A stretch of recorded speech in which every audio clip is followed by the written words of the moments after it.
Peace and love. It's Middle Eye. We're going to continue this book.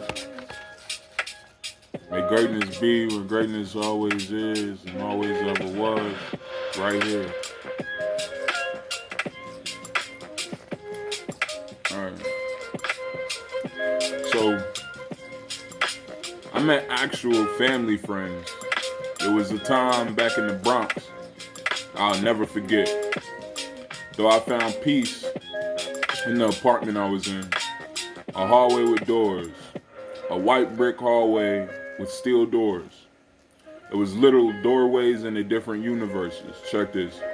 I made friends with kids living a lifestyle like mine, but in their eyes, totally different.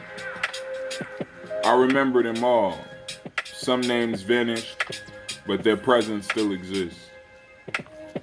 The first friend I would like to completely say firsthand, rest in greatness.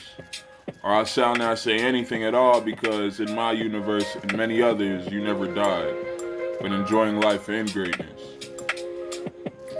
There was a kid that lived right across from me. The way this kid had his room set up was a kid's wonderland. So look, he had a bed that was a bunk bed, but the lower bed took out and replaced with a computer desk. On top was game consoles and games. All around his room was some of the most creative posters and toys. The way this kid handled himself was greatness. I always hung out at his house when we first met. Then he became real busy. And that's when I began to explore the mysterious universal hallways. There was a girl that stayed down the hall. She was a shy girl, but you would always find her sitting outside.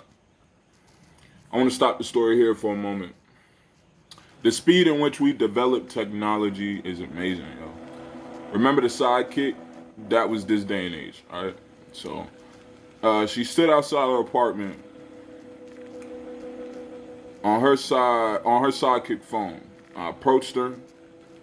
Honestly, it wasn't on any flirt type deal for me at first, due to the fact that my mind was already trying to stir up a different universe with a Jamaican girl from school.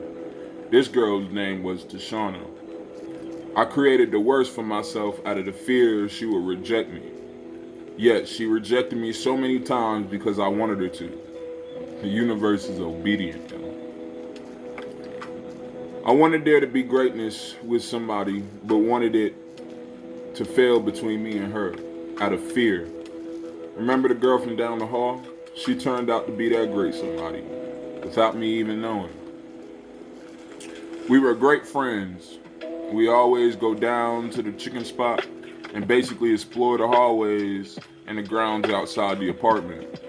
My apartment had a parking lot, right, and the roof on top was a large outside sitting area and an incomplete basketball court with no hoops.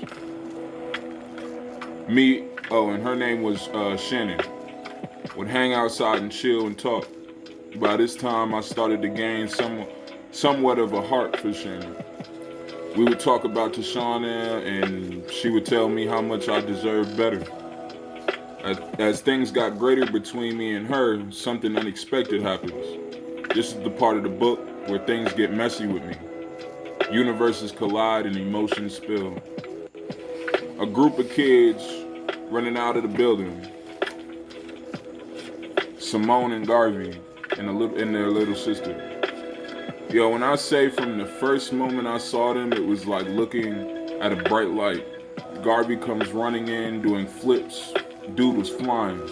You could tell he was filled with life. And Simone, her smile alone was healing and captivating. I've seen gods in her. And they knew they carried God. As we began to hang out, feelings and puberty was a thing. I always believed for some reason I needed to find a girl to be with.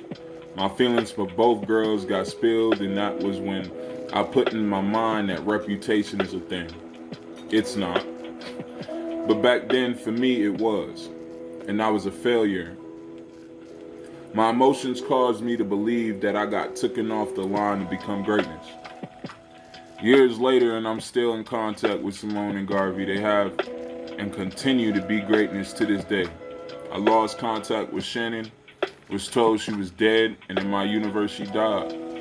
Recently, I was told she still lives, and that was a rumor. I looked at it as a rebirth. Moral of this part of the story is your life isn't a train run by your emotions. Your emotions are thoughts shown to your spirit to test how you react. Observe that fact for yourself within. What will your next thought be? There are feelings we all feel when we meet someone.